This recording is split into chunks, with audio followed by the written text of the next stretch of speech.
Matt, who do you got for us? All right, so my guy, we're going to move from one kind of young, kind of unknown guy to another. I'm going with Rashid Shaheed with the speed. You had to do it. I had to. Dr. Seuss is back. Oh no, God, not again. All right, so this guy's he's kind of like the other rookie wide receiver, right? This past year for New Orleans, he's a little bit older, 24 years old, listed at 6 foot, 180 pounds, and this guy is a guy he's known for his speed, his burst. He makes big plays, and that's kind of how he came onto the scene this past season. He didn't do much of anything the first five games of the season. That was kind of, Michael Thomas was coming back, all that kind of stuff. Then Michael Thomas got nicked up, and then Olave got nicked up and stuff like that. So he finally got his chance around week 6, and really week 6, week 7, week 8. He was kind of just getting his feet wet, wasn't getting a bunch of targets or anything like that. He got actually his first 5 weeks, he got 1 target, 3 target, 0 targets, 1 target, and two targets. So I think that was 6. So he was just out there getting exercise. He was out there getting exercise, but he was making big plays even in those limited opportunities. His first week he got 1 target for no catches, but he got 1 carry, 44 yards and a touchdown. The next week he got 1 target, 1 catch, 53 yards and a touchdown. So he was making good with the limited opportunities he was getting. And it wasn't until around, let me see what it was, when Michael Thomas went down. Michael Thomas was officially down. That's week 4.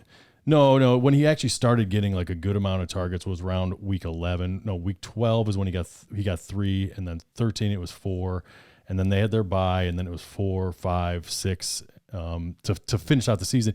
It ended up by the end of the season, it was him and Olave that were like the top 2 guys on the team. Sure. And it started where he was getting 3, Olave was getting 9 targets. By the end, it was 6 for Shaheed and 5 for Olave. They were almost evening out towards the end. Now I don't expect that to be something long term where he's getting just as many targets as Olave, because I do think Olave is the better player. But for the price you're going to pay, I couldn't even find him in the trade finder because people aren't even trading for him because no one even knows who this guy is. Mm-hmm. You know what I mean? He's like that much of an unknown that there aren't any trade values out there. I think you can get this guy probably for a 4th round draft pick pretty easily. On draft day, probably a 5th round draft pick. You can get him like, hey, yeah, just throw in Shaheed here. Yeah, you can you can draft in this spot.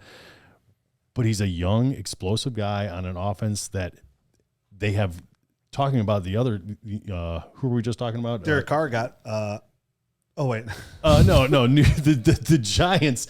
The Giants are starved. They're starved, and they have other people to pay. New Orleans is starved for wide receivers. Michael Thomas they've restructured that so that he can get out the door. Oh, they're gonna pay him $31 million, Marsh?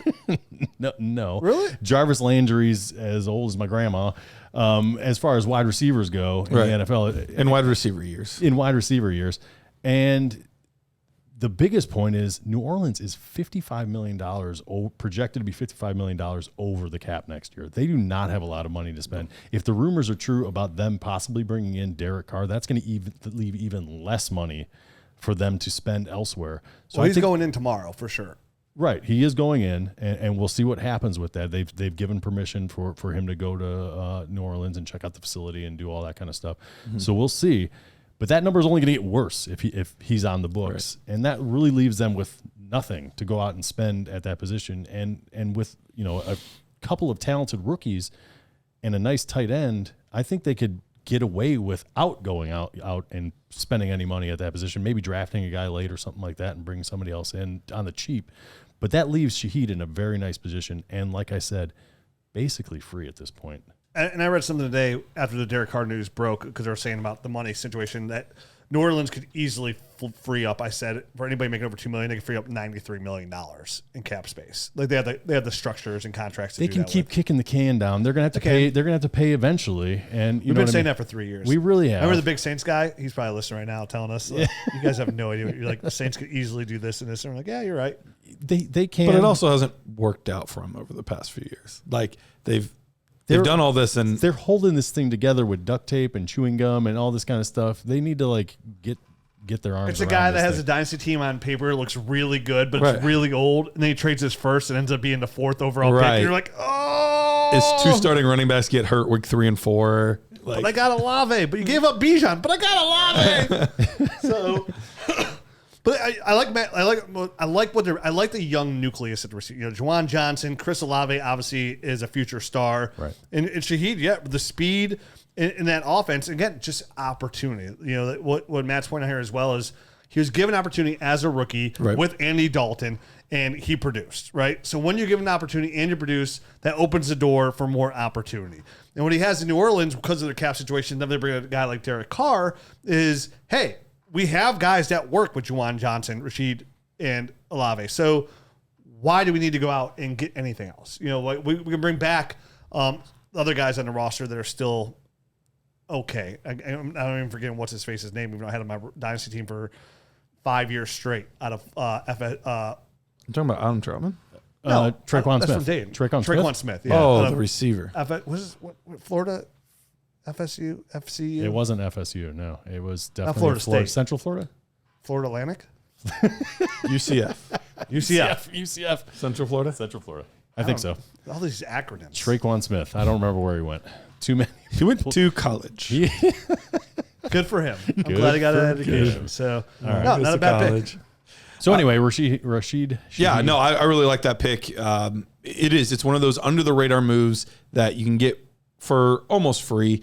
They draft capital wise, they don't have their 10 overall pick. They do have the San Francisco pick at 30, so it does move them back a little bit. But most of the mocks I've seen, it shows how many other holds that they have. Right. They're more than likely not going to be spending a premium pick on a wide receiver, especially a year after already spending a premium pick on a receiver. So chances are that draft capital is going to be used elsewhere. There's a very good chance he's still in one of those top 2 or 3 wide receiver spots next year.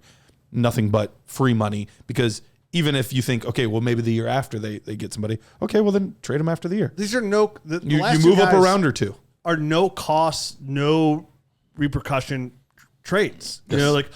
Giving up a 4th or 5th round pick for Rashid, it doesn't matter if he hits or miss. It really does not matter. Will there be a player that they're in the 4th? Maybe one guy in the whole 4th round might hit. Maybe 2, maybe not. But it does not matter. I mean, these are the moves you make in Dynasty, at this time of the year, because you're trying to acquire these guys that don't have a big name, they have an opportunity. It's kind of like, when you see Victor Cruz puts up a big preseason game and he puts a couple together and then he doesn't make the team, but you trade for him in Dynasty.